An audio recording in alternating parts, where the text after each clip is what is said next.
Awesome. So I want to dive into when everything shut down, because at this point you found you were rolling at this point, you found where you wanted to go, things were clicking, and then everything stopped. So what happens next? Man, so we were hitting our stride. We're on track to hitting all of our revenue goals, and we had several proofs of concept that we had just finalized with large companies, and they'd come back with fantastic feedback saying, this is great, let's go ahead and expand. And then we had contracted with some of them. We were about to contract with some of them, and then COVID hit. This is about March 2020. And at first, we were like, okay, let's start to get in a room and think it through. But at no point in early March had we considered, and I don't know if we had been in a room for days, if we had come up with, what if all events universally everywhere were canceled indefinitely? And we were selling primarily to travel and tourism, and that was the industry that was likely hit the very hardest. And so their budgets were frozen, our contacts were furloughed, and we were in breach of contract because we had no event inventory to provide. All events were canceled. So we were also in the middle. For us, it was like all three legs of the stool were taken out. So the people we were selling to didn't have budget. The product we were selling, event inventory and information, had all been canceled. And then we were about to do a pre-A round, and that was mostly from leads in the hotel industry, and they had to put that on pause as well. And so it really was a perfect storm for a company like ours. We did have to get very creative about the employees that we kept on. We had to do a lot of restructuring. We had to say goodbye to many. We brought them back for PPP funds when we received those. We did a lot of restructuring to get our COGS to a place, kind of with the hope that in August of that year, we might be able to add on some contracts. Had to say goodbye to some of those people after PPP, so it was doubly heartbreaking, a really tough year. But in August, we were able to, there was enough virtual content and non-virtual content, hybrid virtual events, like going to a brewery, picking up beers, going home and doing the Zoom live tasting with the brewmasters, for example. So we found that event organizers were getting creative enough to figure out what could be done, and that this was in high demand, that people were looking for this information. So we were able to rev up some contracts with an improved product that cost us less, and we were able to grow from there. So we're now back into 150 markets in the US. We've got travel-worthy events worldwide, and we're seeing real, not just signs of life, but pent-up demand for live events from consumers, and a lot of anticipation and excitement from companies to get in front of that wave. So one of the things that I was hoping for was, in terms of light at the end of this tunnel, was going to be, it could be a perfect storm in the positive sense for us at the other end. And we're seeing that's true. And so it's been very validating to be able to look back and say, I was very stubborn and we dug our heels in. There were a lot of companies sort of like us that just didn't make it. So we really emerged in a great point where we can say, hey, not only are we the only game in town, but we've improved our product monumentally during this lull in contracts. So that's been the last 2 years. It's definitely put some gray hair on me here and some hair on the chest, as one could say. Hard to see. Still looks great. I mean, one of the questions that I had, though, is like, so now that you've weathered this storm, it seems like the market is coming back to you. Yep. So as businesses continue to keep everybody at home, a lot of the strategy that the businesses have taken is, all right, we're going to have quarterly offsite gatherings, events, and that type of thing. Is that what you're seeing on your end as businesses stay remote, or maybe that's something that you need to start looking for as these businesses reposture how they are structured? I think you're absolutely right that remote work culture is the norm right now, and I hope that it stays the same. We've become a distributed company and have really embraced it. I don't know that events are big factor for remote companies. We're actually seeing the opposite. So we're working with tenant portals, community engagement portals, resident portals. And one of the things is don't just move to this neighborhood, or why come back to work in this big office building because of all the cool stuff that's happening around it. So we're actually seeing events as a way for businesses to encourage people to come back to the workplace. Interesting. So are you okay, so I have a news background, so I understand how headlines work. I think we've all kind of really fallen. Let me think about how I want to state this so I don't just put myself in a bad position. Okay, so there are some individuals who believe that headlines are really misleading and can be really taken out of context. A lot of this stuff over the last year, COVID related, is missing a lot of context, right? Whether it be remote work or whether going back to work, staying at work, whatever. Do you think... Oh, how do I say this again? This is one of those touchy things. Okay, so remote work is something that you're encouraged with. You've pivoted towards and are seeing as a positive. What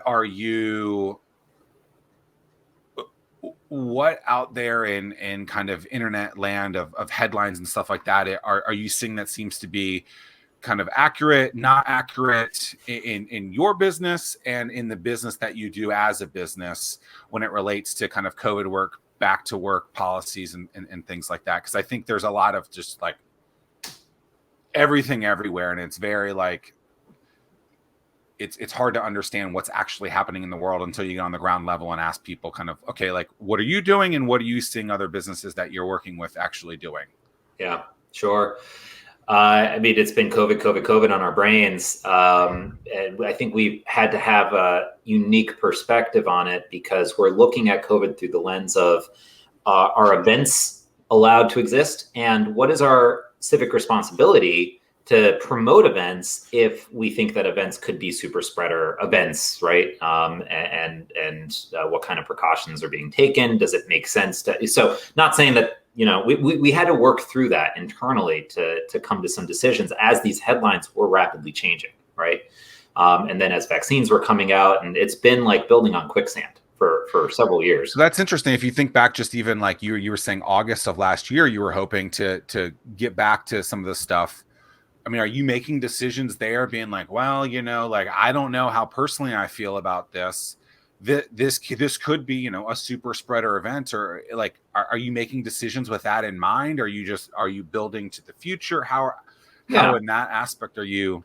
So we created, and we actually won some awards. We won a Battleground Americas award for best travel startup in the Americas in 2020. I think it was in July when all events were canceled. And that was a big motivator for us because it was like, we have nothing to sell right now. We're just telling you what we're set up to do after COVID. And the fact that we won that, I thought, again, shows that people are really interested to consume event information, even about things that might not be happening or things that are happening that they're not comfortable with. They still want to know what's going on. I think that people want to be able to be empowered to make the best decisions about how to use their time. And you can't do that if you're in the dark about what's happening around you.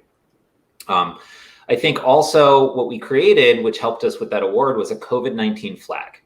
So the flag is something, it's binary, yes or no. And we're not making an estimation about if this event is safe. But instead we're saying, does the event organizer on its website materials expressly state that it is taking COVID-19 precautions, such as selling tickets in pods, mandating masks inside the venue, hand washing stations, etc. And so that way we're able to pass on to our clients a way for them to, if they choose to, say this event has stated that they're taking COVID-19 precautions versus this one does not state it.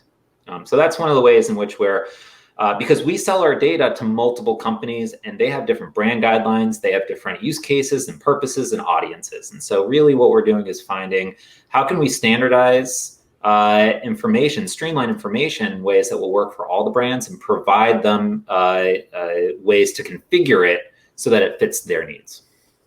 You still do that today? That's right. Right. I mean, that's actually pretty interesting. You're seeing a lot of stadiums, and a lot of them are saying the headline saying super spreader event, but the stadium is sitting there going, well, I basically just did the things that you've asked me to do. what do you want me to do? And so it's very interesting. I like that aspect on there. So that's cool that you put that there. And it's like, hey, like I'm still a business. This event is taking this stuff seriously. These are the things that they're doing. They've clicked yes. We verified that, and we're going to run our shop from that, you know, because it sounds like with that aspect, you're not playing in the scared lane. You're saying we've done this aspect and we're letting people make that at their own decision. So I think that's right. And that's very, you know, toward the end genius, of the year last year, when vaccines were coming out, I had thought that we were about to retire the COVID-19 flag. You know, I was like, oh, it won't be around here for a few more months. It seemed like that for a little while. It's still there for the foreseeable future. She's back, I guess, right? Yeah. So did you all see a direct correlation as hotel occupancy started to go up? Did your business start to go up as well? A little bit later. So what we found in the travel industry is it's not that people are traveling necessarily. It's that the businesses are ready to spend money to increase the guest experience and incentivize more travel. So we've got two data sets, one that we call local curated events. These are the best ideas or best events that are happening around you where you live or when you arrive at a destination. And our next one is the travel worthy data set. And these are the best events, thousands of them worldwide, that actually incentivize travel. You would plan a trip to go to that event. It's on your bucket list, right? These are things like Oktoberfest or Great Vegas Festival Beer, other non-beer related events, of course, the Korean Mudslinging Festival. And so providing these events to travel companies has now caught on such that they want to provide a bucket list or wish list functionality. So they can say, Zack, Tim, select the events that you're most interested in, and we'll let you know when the new dates are posted for those events. And so it's given them a way to help encourage people, create brand loyalty, drip on them when new dates are posted for events in their wish lists or in their bucket lists.